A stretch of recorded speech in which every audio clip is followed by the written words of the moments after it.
Hello friends, வணக்கம். இது என்னோடய ஃபஸ்ட்டு லாங் வீடியோ. இன்றைக்கி என்னென்னா காலையிலே சங்கரா மீன் வாங்கியாச்சுங்க. மீன் குழம்பு தான் வைக்க போகிறோம். நிறைய பேர் சூப்பராக மீன் குழம்பு வைப்பாங்க. நமக்கு ஏதோ கொஞ்சம் வரும், அதை வச்சு வைப்போம். சேனல் இப்போ தான் ஸ்டார்ட் பண்ணியிருக்கோம் அப்படிங்கிறதுனால எடிட்டிங் கொஞ்சம் கஷ்டமாக இருக்குங்க. ஓகே, பாத்திரம் வச்சாச்சு. விறகடுப்பு கொஞ்சம் சீக்கிரமே ஹீட் ஆகிருங்க.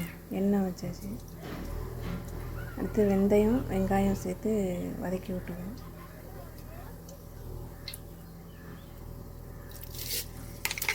பாத்திரம் ரொம்ப விறகடுப்புங்கிறதுனால ரொம்ப சூப்பராக இருக்கும். அதை வெந்தயம் லைட்டாக கருவேப்பிலை போட்டுருவோம்.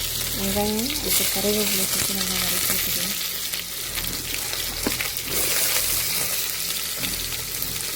என்ன கையில் வளையல் டிஃப்ரெண்ட்டாக இருக்குதுன்னு பார்க்காதீங்க. இப்போ நான் ஃபிக்ஸ் பண்ணி கரெக்டாக நல்லா ரெண்டையும் யூஸ் பண்ணி நல்லா வெந்திருக்குங்க. சீக்கிரமே விறகடுப்பு நல்லா ஹீட் ஆகிடுது. கருவேப்பிலையும் சேர்த்துக்கணும்.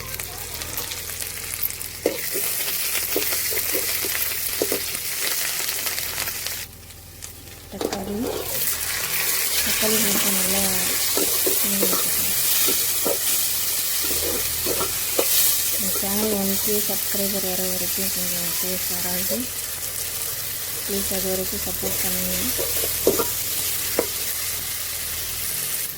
இதில் நாங்கள் வீட்டில் அரைச்ச மிளகாத்தூள், புளி, உப்பு சேர்த்து கரைச்சி வச்சுருக்கேங்க. அது சேர்த்துக்கிறேன்.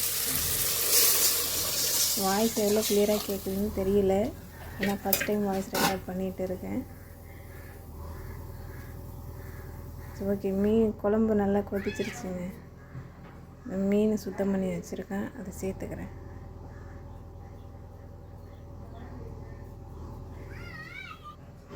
வீட்டில் கேஸ் இருக்குதுங்க.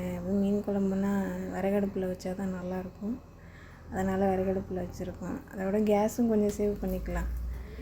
ஓகே, மீன் போட்டு நல்லா குழம்பு கொதிச்சிருச்சு. அடுத்தது மாங்காய் சேர்த்துக்கலாம். நிறைய பேர் முருங்கைக்காய் போடுவாங்க, சில பேர் கத்திரிக்காய் கூட சேர்த்துப்பாங்க. எங்கள் வீட்டில் மாங்காய் மட்டும்தான் நான் சேர்ப்பேன்.